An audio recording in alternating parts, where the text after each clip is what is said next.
Hello and welcome, PocketWatch here, and it's about time for another episode of Umineko. So yeah, as you could see on the channel, in last week I kinda rushed the reactions for Ruby, and I'm kinda glad I did, because I missed the show. But yeah, it's over, and we are back once again with visual novels and the stories that we can make a lot of things out of, like theories and damn everything. I'm a little bit like tired today, so I hope this episode will not include like big brain thinking, but who knows? Maybe I will wake up. um, is the sound of the game recording? Let me just check. Yeah, it's recording. Okay, so I will just make it a little bit louder. Okay, sorry for that brief configuration. Let's go. Yep, I kinda forgot. We left in the boiler room. God damn it.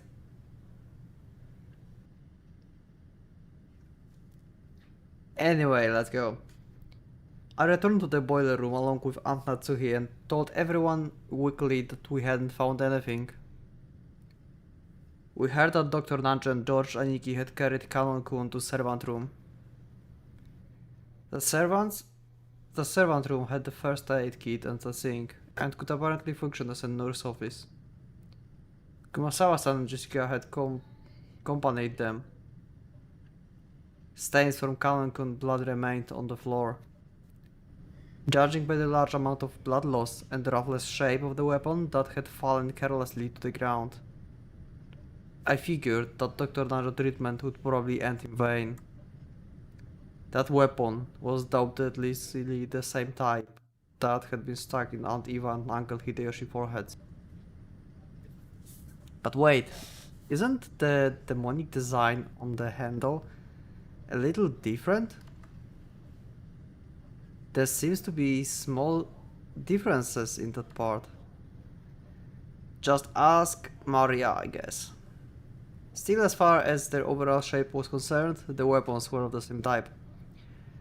Though it had been brutal, we would leave the weapons stuck into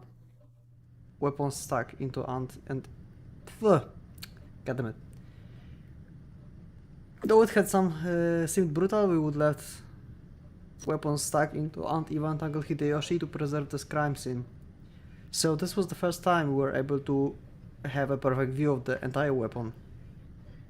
As we had expected, the weapon was not balded like a knife, but shaped like an ice pick. Or rather, a thin stake. And it had spiral-shaped pattern, sort of like a drill. It looked like something that might be driven into the hearts of human sacrifices, into some demonic ritual. Including the handle, it was 25 centimeters long. Half of that was the stake-shaped part, which was stained with deep red blood. The length of the blood-stained part made it clear just how deep it must have penetrated into Kanon-kun's chest. And Maria is, like, still not amused. But Anatsuki and the rest didn't even look at the weapon, and instead stood in front of the incinerator, where the horrible stench was emanating from. Yeah, originally we were here because something was there. Let's see. They must have dragged it out. Dragged out that thing which had them burning in the furnace. It was still smoldering and kept sending out dense waves of awfully unpleasant smell. Yeah, but what do you mean it? Genji-san and Maria stared down at it, and Natsuki probably couldn't stand the look directly at it. She kept shaking her head, her backing to it. I thought nothing could surprise me even after everything that happened. But this is...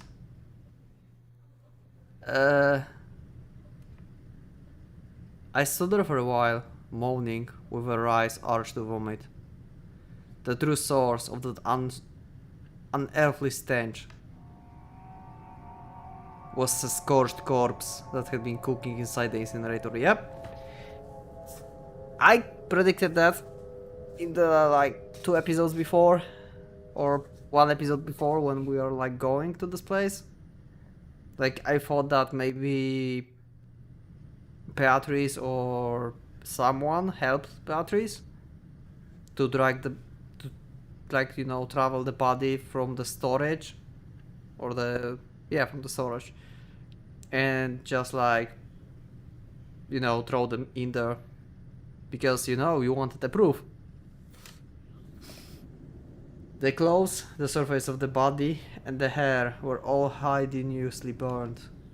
That grotesque corpse was in a state where not the face, nor the age, nor even the gender could be guessed at. But when I thought about it calmly, I realized that the corpse appearing at this time could only be one person. Wait, no, I kinda refuse that. Kinda refuse believing that, because we don't see a corpse, you know?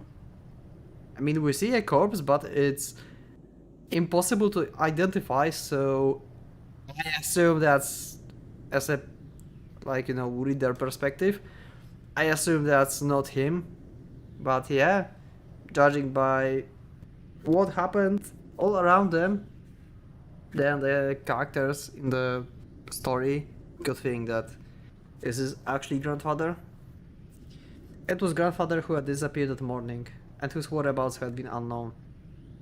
おそらく親方様だと思います。私も同感です。このようなお姿でお亡くなりになるとは。おいたわしや。でもこの死体本当にじい様だって保証はあるんすか？ Exactly. See, Butler is like... Butler have more, like, reader's perspective, seriously. But not on the epitaph. Yeah, I like you guys told me in the comments many times now that I'm making my assumptions on epitaph based on my point of view, not on the point of view of the characters. Yep, I know this. I will try and do some point of view from the character's perspective, but I don't know how it will like go, you know? It will just make videos longer. I mean, not longer, but I will have less time to read because I will have more time to talk. And that's not ideal, I think. It will be like 200 episode series in this case. Also, I was thinking that maybe I should like edit out the episodes and just leave the parts that I like, you know, were interesting for me when I was talking, when something happened, my reactions, and cut the less interesting parts, so the episodes will be like, you know, more condensed, and we'll have like more story per episode. I was thinking about that as well. I don't know if to do that with Umineko, because, you know, I've started the series doing like the long play basically, with reading everything. But yeah, let me know in the comment what you think about that idea. こうも黒焦げじゃ性別さえも想像つかないってのに。バトラ君、足をご覧なさい。Anna Tsuhi with her handkerchief over her mouth and her eyes averted pointed and told me to look at the burned corpse feet. 両足の指が6本あるのがお分かりになりませんか？ Okay, so basic. Okay. Okay, so we have proved that this is actually 本当だ。 grandfather Kinzo. Well, shit.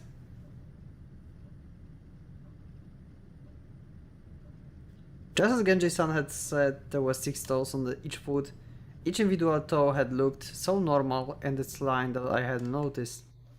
親方様はお生まれの時から両足の指がそれぞれ6本でした。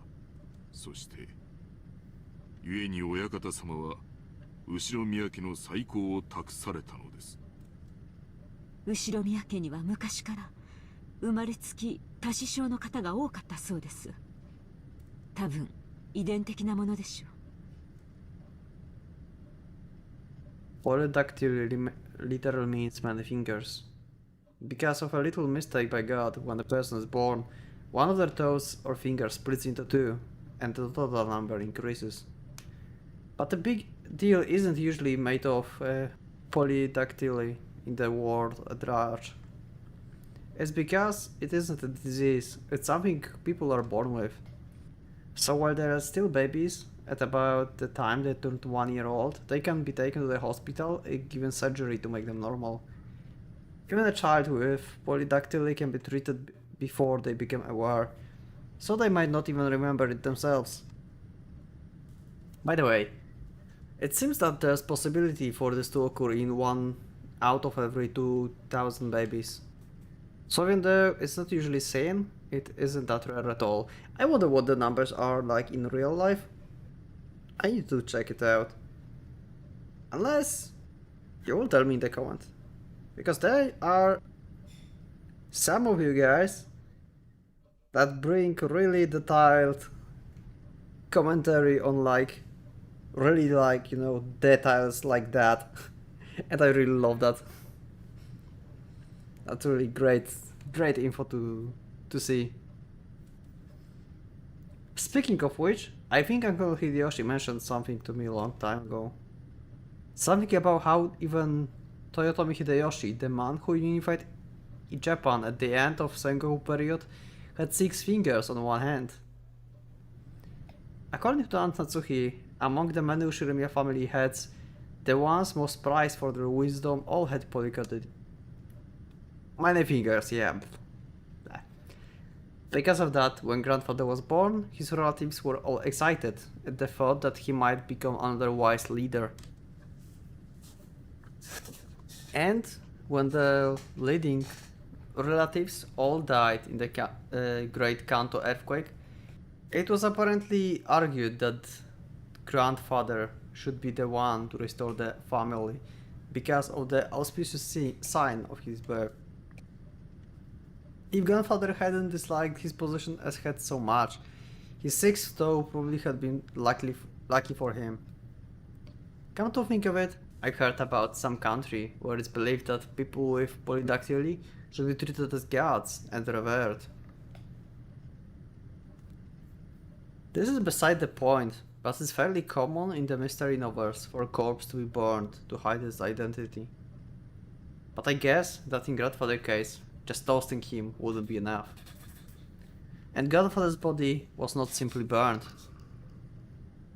And we have update on Ginzo. Let's see. There we have it, confirmation of death. So yeah, Kano is still alive. Holy shit.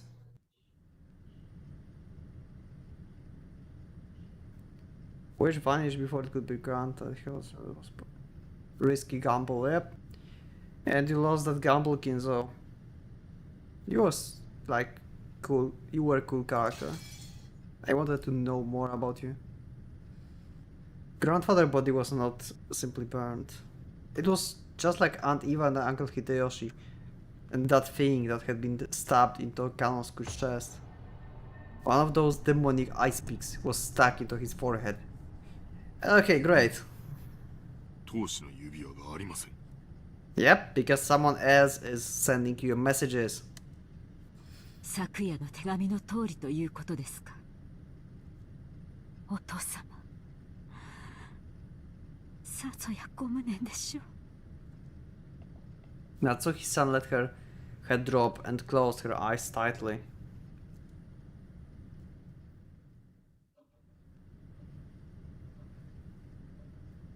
This room also had become vital crime scene for us to hand over to the police.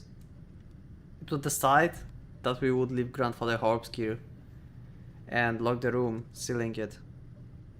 It isn't clear when Grandfather corpse started burning in the incinerator.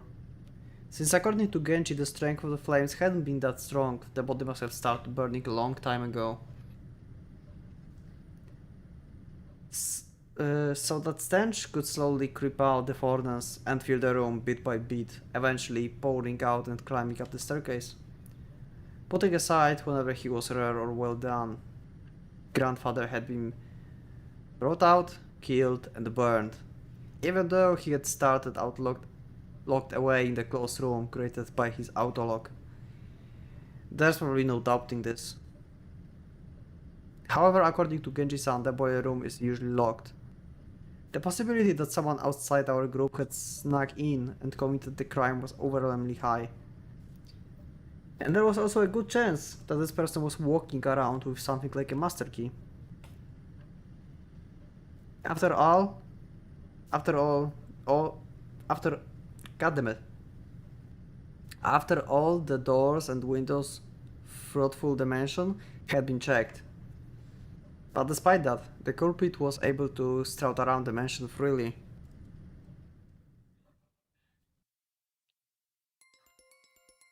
Oh wow, we have new soundtrack. That's new. Does this crime scene confirm that 19th person exists? Like previous scene, the Hideyoshi and Eva confirms that.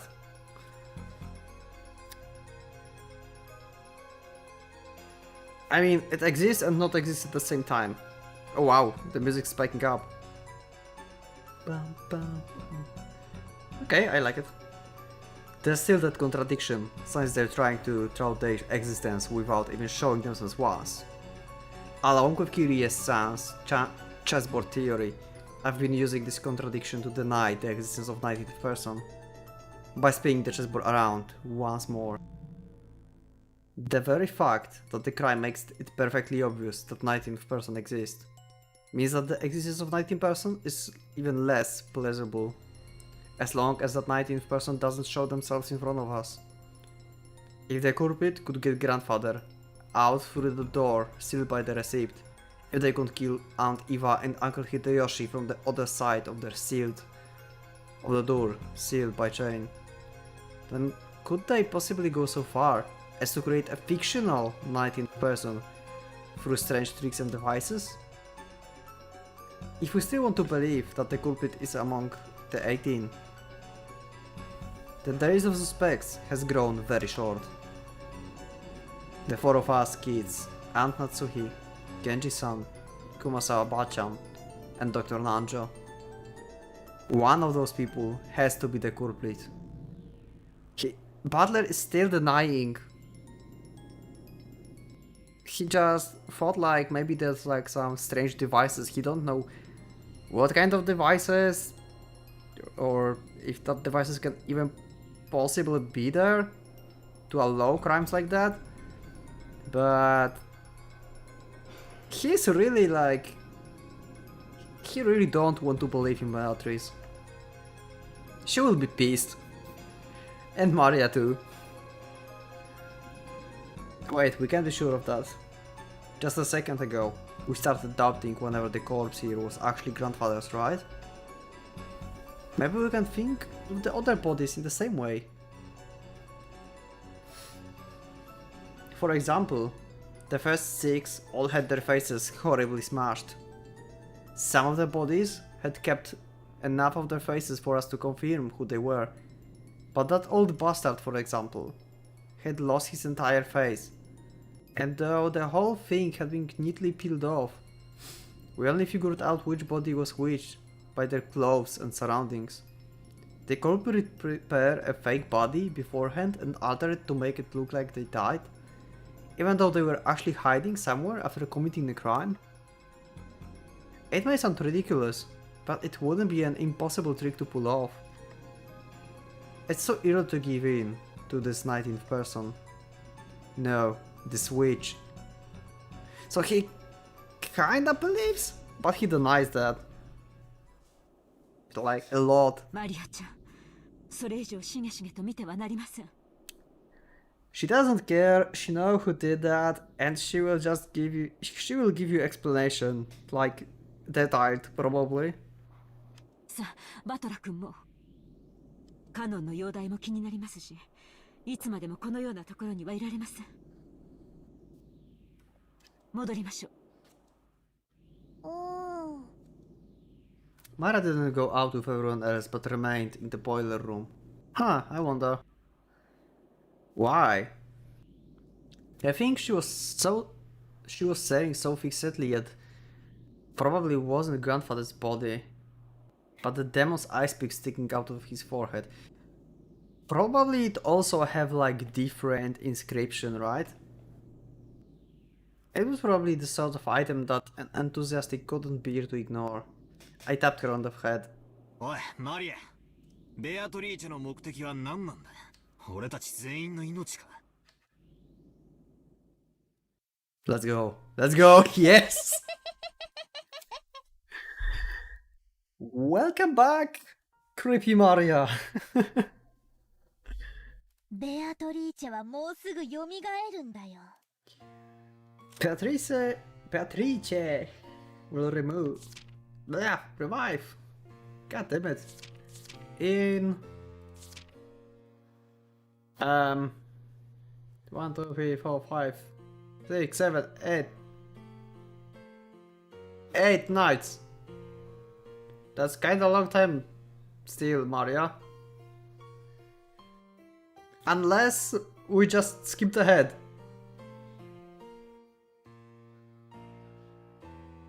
Wait! I just realized we just skipped ahead. Like I said, by the reader perspective, this is for me basically set of events that have to be made, will happen in order for Beatrice to be revived. For them, this is puzzle, I guess. But I don't know how to interpret it as a puzzle, to be honest, at this point, when I see something like that. First, we know already, we talked about that. This was like Aunt Eva and Hideyoshi, right? Now, we have that. Basically, Butler was not believing in Beatrice, and now he is. So, basically everyone knowing her name and believes in her in some degree. Then, we have Fourth Twilight. Gouge the head and kill. And that might be the Kinzo, because he was killed in the head first and then incinerated. Fifth Twilight goes in the chest and kill. That's the canon. He's still alive, but he will die. So next kill will be with stomach. I don't know how you kill someone with knee, and I don't know how to kill someone with leg. But we will see. Anyway, we just skipped like half of the road, what the hell? Beatrice is like... Yeah, I thought like this is also kinda like set of the rules. And Beatrice just broke the rules by killing Canon. Kinda. But he broke the rules too. And apparently it doesn't have to be like played in the night. It just have to happen. Probably in order, because Kinzo's died before everything here, right? No, it doesn't make sense. He already died somewhere in the second night. But they didn't knew this, so this is fourth night and this is like what they discovered. God damn it, my mind is mixed. Holy shit. Because first we found Canon. Okay, Canon is still alive, so yeah, first he died and then he... And he's on the fourth list because Even if he was stabbed in the second night or third night, he was discovered at the fourth, basically. Yeah. Okay, I will just stick with that, because I think my tired brain is just making up things again. Let's just go. その時誰も生き残れはしない。 Also, I'm sorry for, like, you know, my talk like that. Long and useless. Sometimes. よくも笑えるもんだぜ。That's how. 自分だけ蚊帳の外だと思ってるのか？どうして自分の身に危機が迫っていると感じない？ Probably she feels like she's in danger. But she doesn't care because she knows the Beatrice. どうして怯えない？ Unless she knows something else. Like, I'm the vessel. Huh? Huh? ベアトリーチェは約束してくれたもん。 Okay. Let's go, let's マリア go. は黄金鏡へ連れて行ってもらえるんだよ。 Oh. Oh. そこはね、しがらみも何もないすべての人たちがずっと一緒にいつまでも優しくし合っていける素敵な場所なんだよ。 Okay, that's pretty weird phrasing. I mean, the Golden Land means that the place where the gold is hidden, right? Unless it's just metaphorical. マリアは楽しみだよ。その時はもうすぐだもん。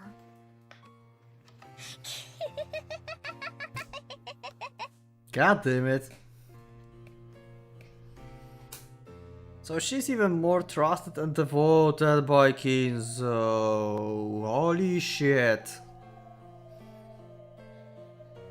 She changed a lot. Just what kind of person is Maria? I only know what Maria was like 6 years ago when she was 3. 3, I mean.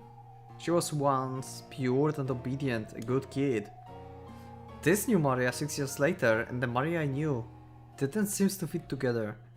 Just who is she? This witch who calls herself Maria? To Maria who obediently believes in the witch, the series of unsolvable crimes is proof that the witch actually exists. Every time something occurs that will be difficult for a human, it becomes a little harder for the rest of us to not believe in Beatrice. It must be an intense pleasure for Maria to see her relatives, who once been firmly denied the witch existence, start acknowledging that witch existence one by one. That's why she's in high spirits. マリア、もう一遍だけ聞く。どうせ答えは同じだろうが、もう一遍だけ聞く。お前は昨日マラ庭園で手紙をもらった。そいつは誰なんだ？おお、だからベアトリーチェ。 Yep. But how Beatrice can... Beatrice... They talk Beatrice and I'm just starting to talk like that. For some reason today, god damn it. This is a weird day. Yeah, like Beatrice doesn't have form. So... how she can give you a letter? That's my question, basically. For now. And by Butler. まだ信じない。おお。 Maria only repeated what she had already said. Maria met with the 19th person, the witch. Was that really the 19th person, or did one of the 18 just get her to say that? All that's certain is that Maria had been with the rest of us constantly, had always had an alibi, and hasn't done anything suspicious. She's simply overjoyed at being made Beatrice's messenger, and certainly isn't the 19th person. Supposedly. That's right. I wonder what's written in the letter we picked up in the aunt and Eva Hideyoshi's room. Yes, let's go. Let's go to this. I want to know too. There will be probably something addressed to Butler, I think. Because this happened just before Butler wanted the proof. And Natsuki should still have it with her. Don't read it without us. Holy shit, that's a big ass clock. What the hell? That's new. Is it bugged? Or is it intended? 2 hours passed. In the end, Count did not regain consciousness. Rep. We got update. Yep. He was stabbed in chest.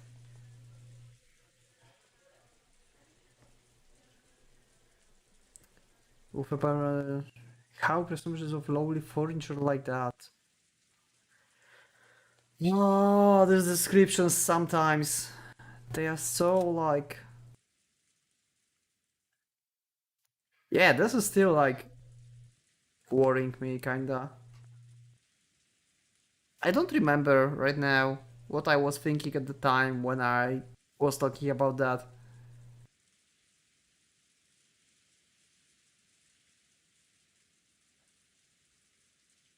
It feels like it's the message from Beatrice.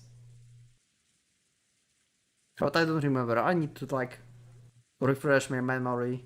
What was my theory on the descriptions here? Because if I understand... Yeah. These are very ominous, like... Think of everything, yeah. That might be just a flavor. Like, you know, message from Beatrice or something. But this doesn't feel like a message from Beatrice because she wants to be revived, not revive everyone. Probably, as we know at this point. So, anyway. Even though Dr. Nange and the rest did all they could to heal him, of course, there was very little that could be done on an island like this without medicine or proper facilities. However, Cannon was the only human even to confront the culprit. If only he could give us some kind of clue. Yeah, he charged at the lights and he died. However, at the time they carried Cannon away, it was already too late. 申し訳ありません。あのような重傷を設備のないところではどうしようも。いえ、無理もないことです。最善を尽くしてくださりありがとうございました。 Dr. Nange's shirt has been sprayed by the violent spurt of blood, so it was easy to imagine the devotion with which he had tried to save Cannon's life up until the last second. Jessica was crouched in the corridor, crying softly.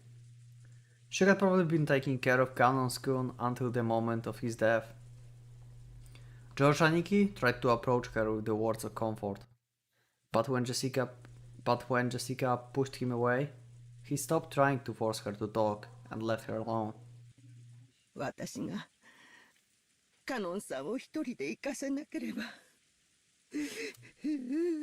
You would probably have died too. 気に病むことはない。仮に一緒だったら、熊沢も襲われていたかもしれん。Yeah, probably. それに、愚かにも先走ったゆえの自業自得だ。そんな言い方ってねえぜ。That's, you know, Jessica, that's a reasonable, like, talk right there. He was driven by the emotion. Also, give me a second. I need to adjust my headphones because the cable is annoying. I'm sorry at this point for doing that at this moment, but I just can't handle that. Like, this is so uncomfortable. Give me a second. Okay, so that should be okay now.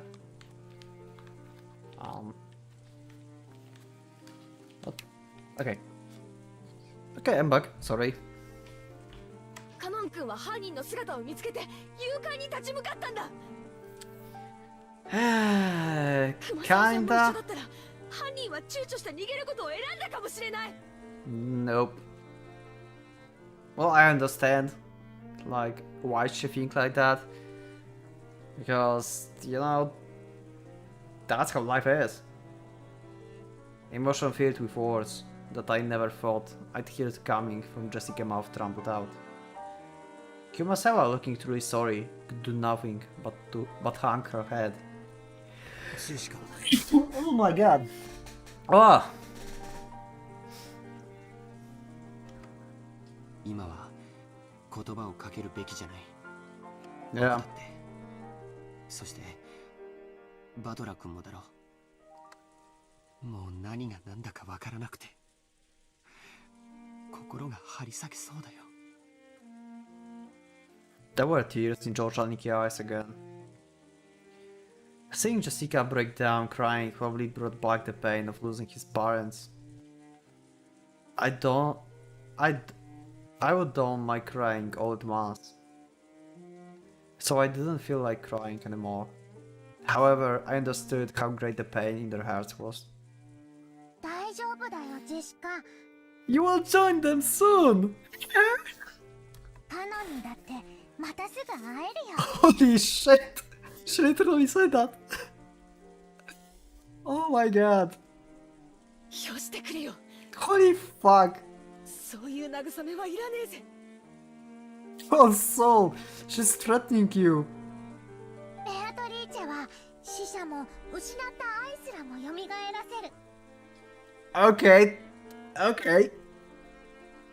I assume that's just a option to choose. Unless... Wait, let me just check the epitaph really fast. Oh yeah, one is to put witch to the sleep. だからきっとすぐに会えるよ。 With that face, I don't feel safe, you know? そしてきっとみんなで穏やかに過ごせるから。カノン君を殺したのがマリアに昨日手紙を渡したっていうベアトリーチェなのか。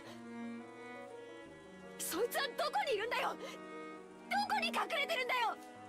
私が見つけて引き裂いてやる。言えよ。知ってるんだろ犯人の正体を。お前は何を知っていて何を隠してるんだ。話しやがれ。お嬢様、おやめください。 Wait, I thought like, okay, so she actually hit Maria. I thought she was like maybe hitting like, you know, floor or wall or something. ベアトリーチェはいる。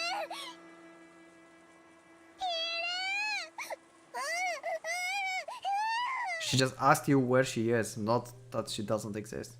ちくしょう。検事さん話せよ。マリアが犯人を知ってる。しかもそいつは知ってて隠してるんだ。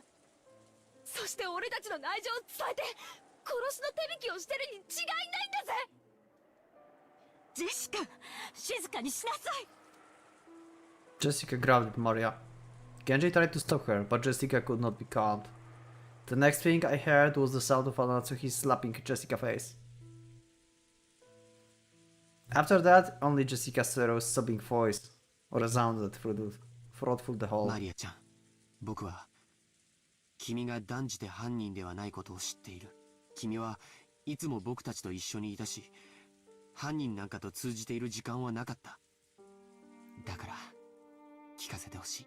君に昨日手紙を渡したベアトリーチェとは誰なんだい？ It's Beatrice. She told you many times. Although those words seem kind, they clearly show that George still had some remaining doubts about Maria. He didn't actually grab at her. However, he felt exactly the same way Jessica did. 兄貴、同じことは俺もさっき聞いたぜ。返事は同じさ。マリアちゃんの口から聞きたい。ベアトリーチェとは誰なんだい？言ってもどうせ信じない。それはどういう意味だい？ひょっとして僕らのよく知る人物が犯人で、君は何かの事情からそれをかばうために黙っているというのかい？君はあの手紙を誰にもらったんだい？ベアトリーチェにもらったんだよ。何度だって言う。手紙はベアトリーチェにもらった。ジョージお兄ちゃんがベアトリーチェを信じないのは殴れる相手じゃないから？ジョージお兄ちゃんはやるせない気持ちを暴力に変えて誰かにぶつけたいと思っている。だから殴れる相手が人間じゃなきゃ収まりがつかない。だからそんなジョージお兄ちゃんには真実を話しても受け入れ、だから言っても無駄。With each episode, we have more and more of Maria. I think at this point of the visual novel, I can tell that Maria is probably like in 90% the S tier of the character in this show. I mean the story, you know. She seems to be really deep and interesting character so far. Like, there are like many things you can think about her. 信じない。でもマリアは何度も言うよ。真実だから言うよ。ベアトリーチェはね、いるの。She's mysterious, she's cute, she's creepy, she laughs, she's sadistic, she's cute once again, like watching TV with everyone, doing ooh sounds, and in the other hand she's like like this is like a mix of like several personalities at once, like holy shit.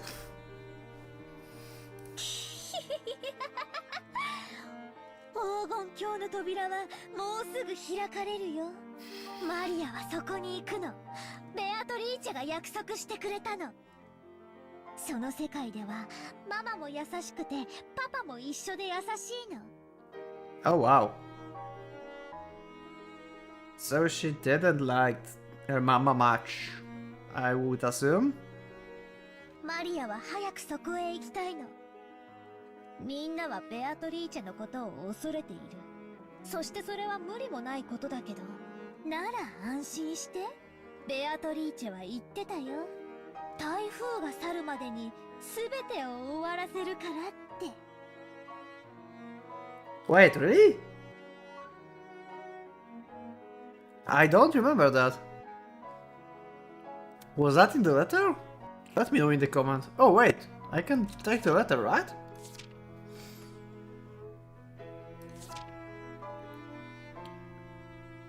No.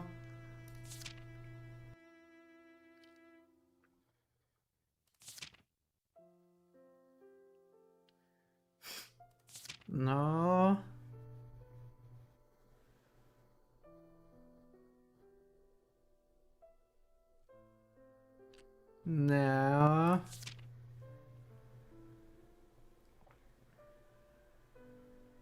No, this is not in the letter. So she said that probably this is some sentence that Beatrice said only to Maria, right?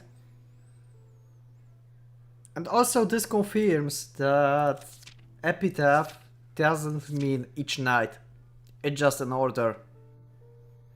Because Typhon is like, will be like one night or two, right? Because now it's like second day. And we are like in the halfway, so...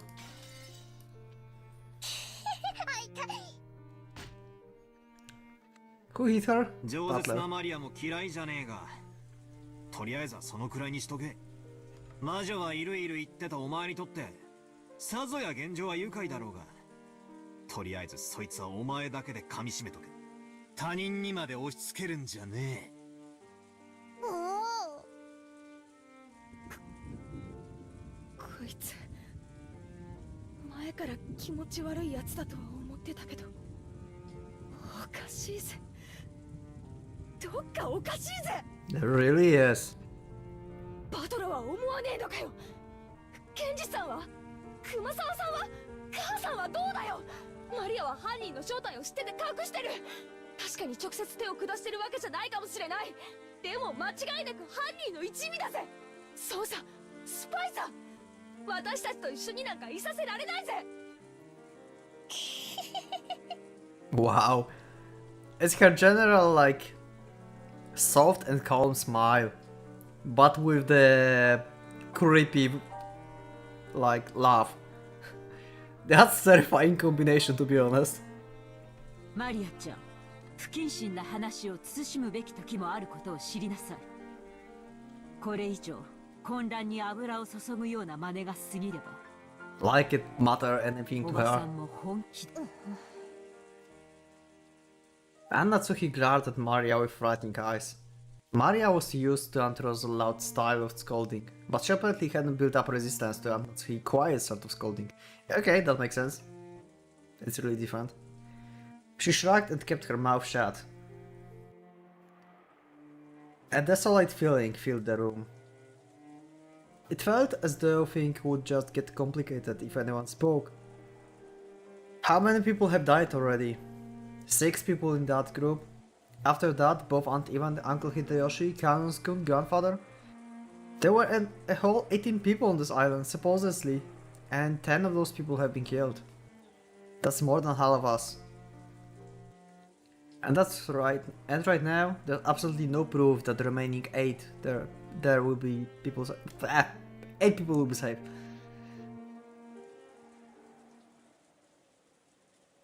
とにかく今は仲違いをしている時ではありません。犯人が神出鬼没に屋敷内を出入りしていることが間違いなくなった今、私たちは明日まで身を守ることだけに専念しなくてはなりません。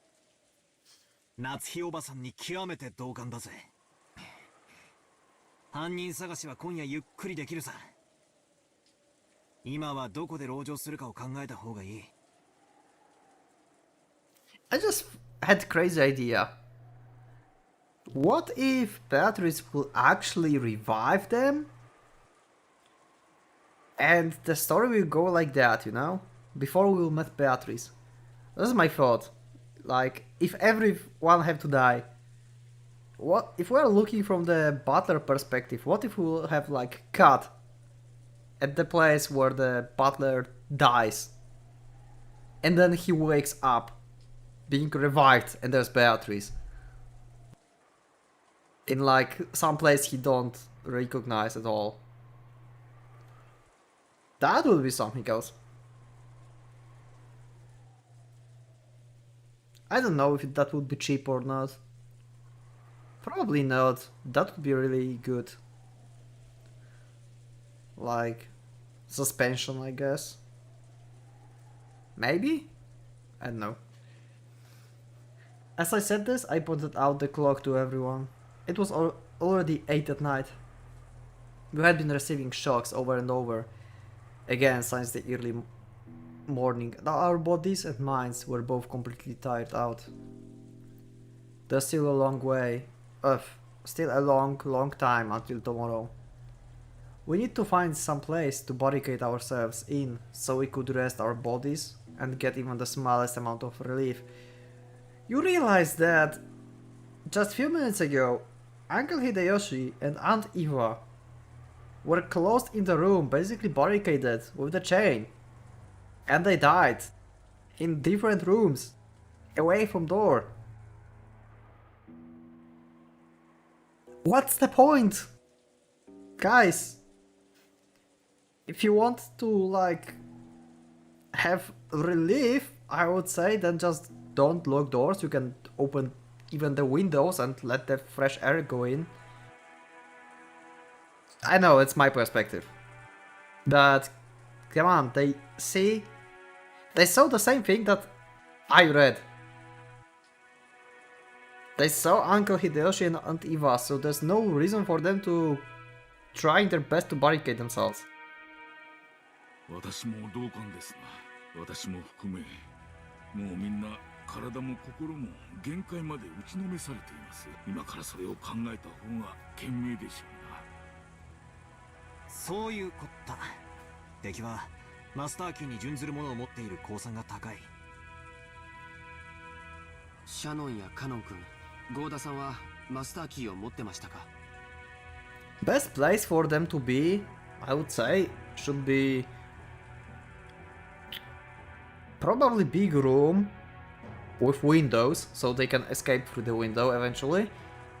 And they should be all together in this room, in one place, like in one corner of this room, so they can like, you know, take changes to who is on the lookout, and they could like see the door and all the windows, and just rest like that. I think that would be the best solution there, but from like their perspective. はい。勤務時間中だったなら身につけていたはずです。現場をいじらない方がいいってんで、そこまでは調べなかったろうが、誰かの鍵が奪われている可能性は否定できねえな。そもそも犯人はバラ庭園倉庫のシャッターを開けるために一度使用人室を訪れている可能性があります。そこでマスターキーをすでに入手していると考えて間違いないでしょう。There were many servants serving the Shiromiya family. Because of that, there were several master keys.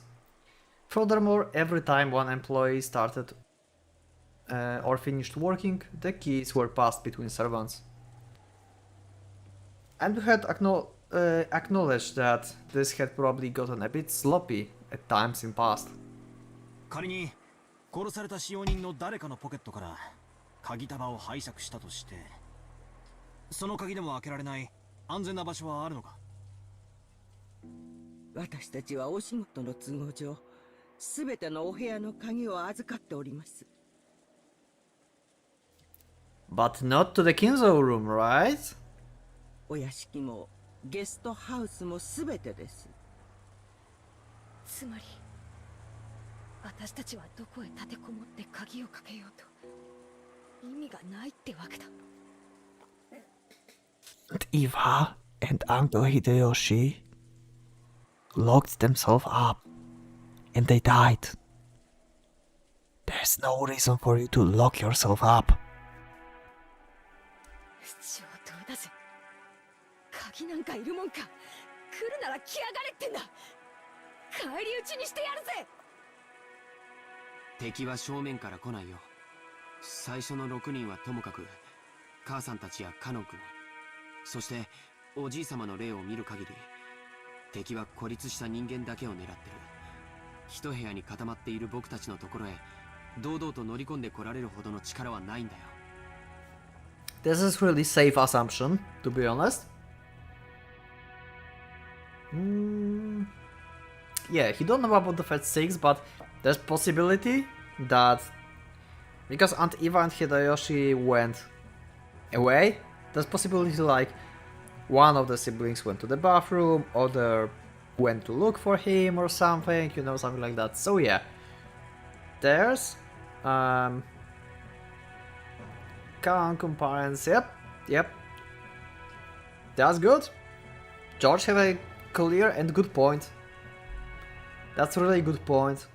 To assume that Beatrice, that we know that's Beatrice, but they kinda know it, but refuse it, doesn't have strength to openly fight like bunch of people.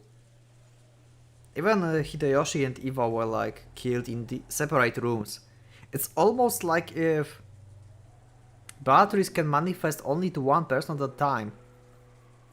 What if that's the case? What if she can kinda manifest to like physical form, but only for the one person?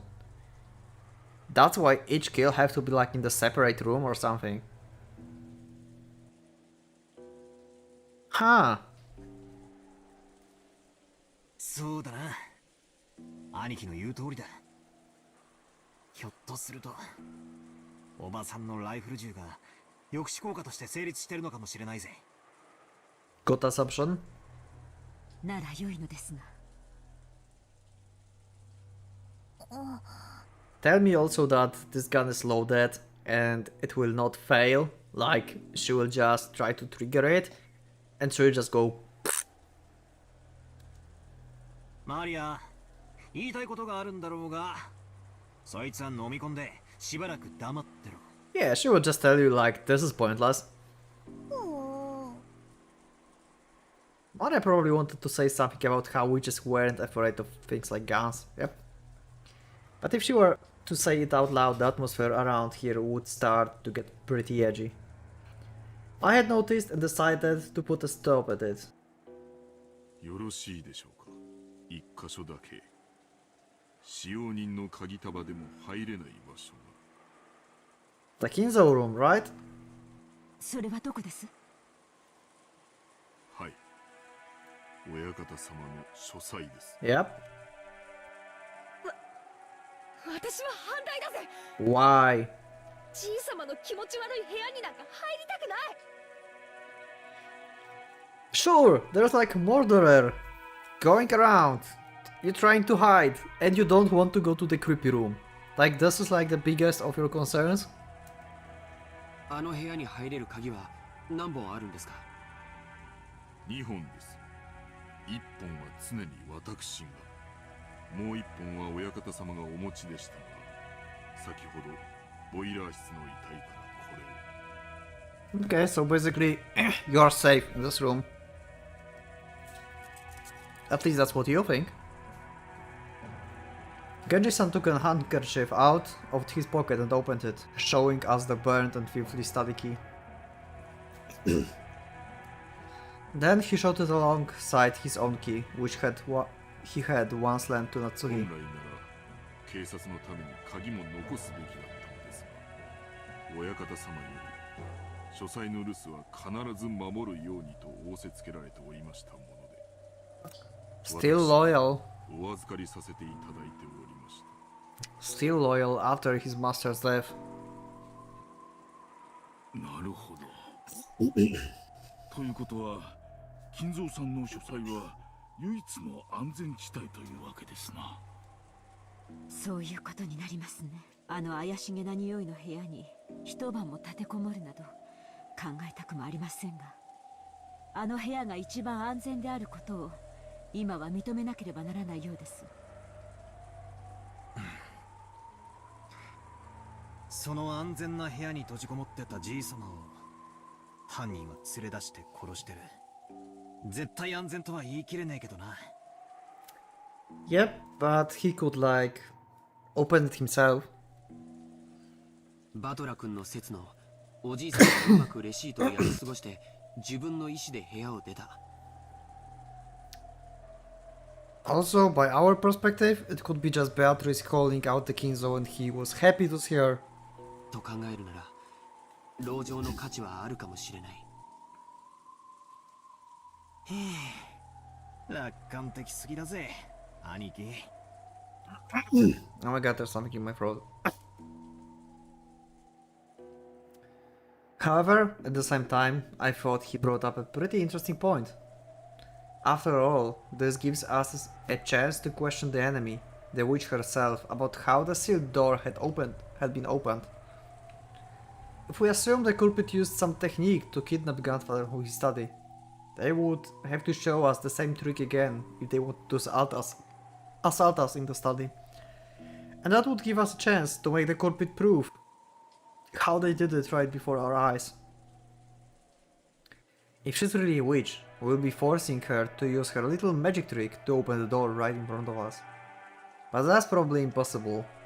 If you spin the chessboard around, it's obvious the culprit is acting in a way that will make us think they're a witch. If she really is a witch, all she gotta do is appear in front of us and wow us with a colorful display of magic. Since she avoided doing that, everything must be the work of a fake witch who want us to think she's real. Therefore, a culprit who used a technique other than magic to defeat the closed room couldn't open the door before our eyes. じいさんの部屋ってのは8人で押しかけても大丈夫なくらいの広さなんすか？はい、ベッドにソファー、毛布類もありますので、贅沢を言わなければ十分に夜を越すことができます。流しにご不浄。冷蔵庫に酒棚もあります。ひゅー、そいつはすげえぜ。しかしおかしなもんだな。自分の家の中にさらに自分の家を作ったってのか？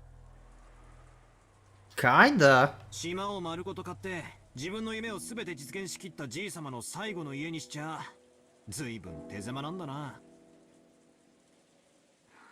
そうですね。At some point in time, Father probably couldn't feel at peace in any other place, even inside the mansion. そこに引きこもっていたのを私たちは嘲笑い、そして今度は私たちがそこに立てこもろうってわけだ。Jessica spat the words out. ジェシカちゃんは立てこもるより犯人を探しに行きたいという感じだね。 Don't tell me you're with it, George. もちろんこっちから探しに行って見つけられるなんて思っちゃいないぜ。結局は待つしかない。ならどこで待ったって同じだろ。逃げも隠れもしない。Then doesn't matter where does it? Okay, that's really weird, like. 客までテレビでも見ながらのんびり現れるのを待とうじゃねえかよ、ベアトリーチェ様をよ。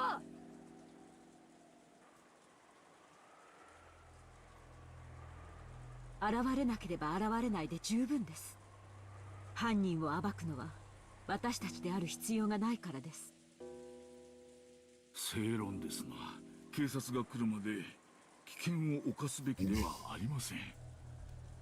ありがとう南條先生。私はお父様の書斎、確かにお父様が連れ出された可能性があり、絶対の安全が保証されているわけではない。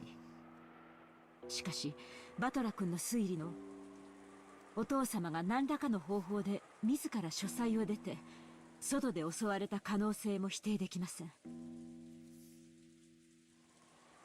A while back, I proposed that strange theory as a stopgap measure. But as Aunt Eva said, even though that trick would be possible, I couldn't explain what motive could have made grandfather sneak out of his own study in such a troublesome way. Plus, grandfather couldn't even have used that trick unless he knew that the receipt was wedged in the door. Aunt Eva hadn't pointed out that last part, but it's clear how absurd the theory was. So does that mean the sealed door was formed, a closed room, just as Aunt Eva claimed? Is it an undeniable fact that Aunt Natsuki was the culprit? If Aunt Eva were here now, she would probably make that claim openly and blow my strange theory away. But anyway, I had to admit that the room with both a bed and a toilet that all 8 people could be shut up in, and with only 2 keys, both of which we were gathered here, had to be safest place in the mansion right now. At the very least, I figured this would be better than just saying shut up in the parlor and hoping nothing would go wrong. But wait, have we been safe only because we've been shut up in the parlor? What if leaving the room and moving an explored location is actually more dangerous? Ah, it's useless, it's useless, it's useless. My flimsy head is about to break out in fever. If I keep spinning the chessboard around, right and wrong will keep switching places all over and over, and I won't be able to believe anything. When it seems like the culprit is one of the 18, I want to believe in Beatrice. And once I start believing in Beatrice, I start wanting to find the culprit amid the 18. If that keeps spinning around forever, in the end, my thoughts won't have taken one step from where they started. How far back in the past was it that Kiryu-san taught me about chessboard thinking? That concept of examining the situation by spinning it around and thinking from the enemy side. I seem to remember being so interested by it back then. I used to guide all my thinking. By the way, Kiryu-san was that co-worker back then. I never dreamed that she would someday be added to our family.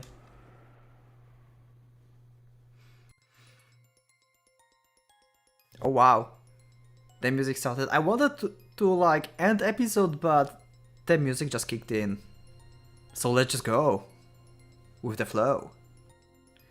Didn't Kiryu-san tell me something once? Holy shit, this really feels like the place where I should end the episode. Umineko is so weird to cut out. Okay, there's a deal. I will record and see how long it will go. If it will be like another hour, then I will split it here.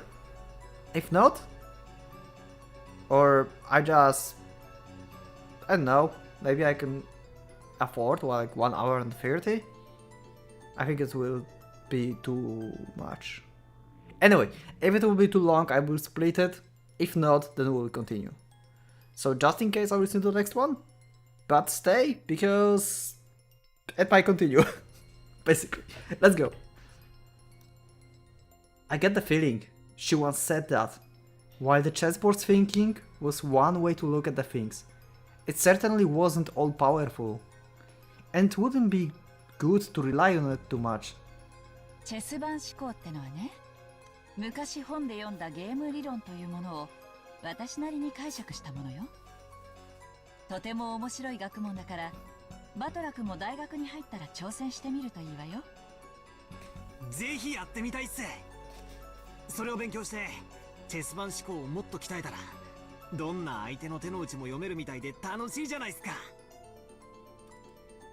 でもね、盲信しちゃダメよ。ゲーム理論は非常に奥深く複雑な学問なの。チェス盤思考はその上辺だけを私なりに解釈した考え方に過ぎない。I need to look at that on the wiki. I feel like I know this theory. I feel like I saw it somewhere. I can't like get my head over it now. But it sounds similar. バトラ君が想像する Familiar, I mean. 相手の手の内を読み切るには相当の勉強が必要よ。しかもチェス盤理論は応用の利く便利なものではあっても完璧ではない。便利ではあっても弱点が多い。弱点？ええ、チェス盤思考の基礎はゲーム理論。ゲーム理論は突き詰めると数学に行き着くの。数学の弱点は何か知ってる？ノイズよ。Okay. I'm really bad at math. In math, when you write 1 plus 1 equals 2, that process will always result in 1 plus 1 equals 2. No matter how many billions of years pass, nothing more, nothing less. That's because there's absolutely no noise mixed in. But for example, unlike math, the Japanese language has noise mixed in. Kanji are a good example. Old kanji and new kanji are slightly different, which represents an introduction of noise created by the changes between time periods. Isn't history the same? There are dozens of policies that seems foolish in the modern era, but were meaningful at some point in the past. Because the rules of chess are fixed, when a pair of experts are discussing one particular layout, it's possible they could reach the same conclusion whenever they are from 100 years ago, in the past, or 100 years in the future. However, if the rules of chess had gone through massive changes over time, it's possible that a discussion about the same layout would have changed as well. その通り。人の世の事象は本来ノイズだらけなのよ。人の感情だってそうでしょ？全く同じことが起こったからといって人は必ず決められた反応を示すとは限らない。それを数学の理論で当てはめ相手の行動を読もうとする時点ですでに理論には弱点と限界があることを知らなければならない。手っ取り早く言うとチェス盤思考はノイズや気まぐれ、そして誤解、認識ミスに非常に弱いの。And that's exactly what we are at right now. That's right, Kiryu-san definitely said that. Chess has always been a game where both sides play by the same rules and fight with the same conditions of victory. That's why it's possible for both sides to predict the other's moves. It's possible to read your opponents because you can always suppose they will make the best move they can find. But what if your opponent is fickle or a bit tired and makes a move that can hardly be called the best? Or what if the game actually has a special rule, some unknown thing that only the enemy knows about and can use? I have chills, holy shit. In fact, what if the opponent actually has some goal other than victory? Think from your enemy perspective. That's the basis of the chessboard thinking. Which means if you misread your enemy, the answer you draw from the process will be complete rubbish, useless. So far I've used chessboard theory to guess several vague bits of information about the culprit hiding behind this case, or so I think. However, I don't know anything about the culprit. Am I just playing around in a labyrinth of thought? If Kiryu-san were here at the time like this, she would probably be able to notice something with her much sharper thinking ability. It's up to you now, Butler. Until the very last moment, Jessica resisted moving into grandfather's study. But in the end, Aunt Natsuhi persisted and we decided to move there. Everyone's completely wrapped in paranoia by now. Kumasawa-san had prepared dinner at one point, but during the time we were discovering the deaths of George and Nikki's parents, both the kitchen and the parlor had been left empty. Someone suggested that the food might have been poisoned while we were gone. Because of that, we were unable to even touch that food that Kumasawa-san taken trouble to make for us. The manner in which the first 6 were killed was still unknown, but certainly could have been poisoned. Certainly, that would allow even a single person to carry out the murder of 6 large adults. Furthermore, the idea made it easy to imagine that there being only a single culprit, one who would be afraid of Aunt Natsuhi's rifle. And this was very good for our emotional stability. But the fatigue and hunger were even harsher than we would imagined. Then Kumasawa-san made proposal, and we all went together to the kitchen. We were gathered some canned food and other things that would be hard to poison to take in with us. All of Kumasawa-san's efforts to reward us with just a little dinner on this savage day regrettably came to nothing. The food piled up on the serving cart looked like a little sad.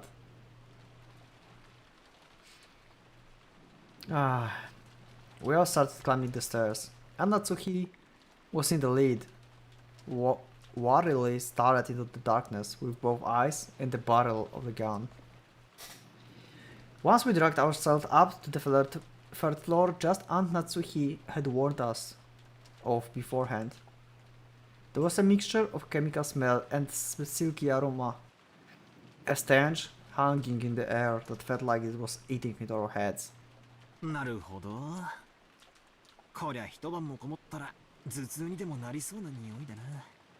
Yeah. 今更ながら、じい様の書斎に反対したジェシカに賛成だぜ。I felt like the stench was floating out from this magnificent door. It was the door to the forbidden study, which should defend against any who would enter. While Genji-san unlocked the door, Maria stared at the door and the doorknob with a great interest. Is there some symbol, Maria? すごいドア。 Oh! Maybe this door is like basically anti-Beatrice, that's why Kinzo didn't die inside. And she had to draw him out. Oh! I see now! As the scorpion! I just realized she gave the scorpion amulet to Butler and Jessica, and Jessica gave it to Natsuhi. And that's how he survived with the... You know, because she had this amulet on the doorknob. So basically, this door cannot be opened by batteries. So this is a really, really good spot for them. 古くいかめしくて冗談の通じなさそうな。いかにも霊的な悪意を退ける力がとても強く込められている。多分ベアトリーチャはこの扉を開けられないね。お？それどういうことだよ。Yep, the scorpion. Maria pointed at the doorknob, a scorpion crest. No, a design like a magic circle around, arranged around the scorpion was inscribed there.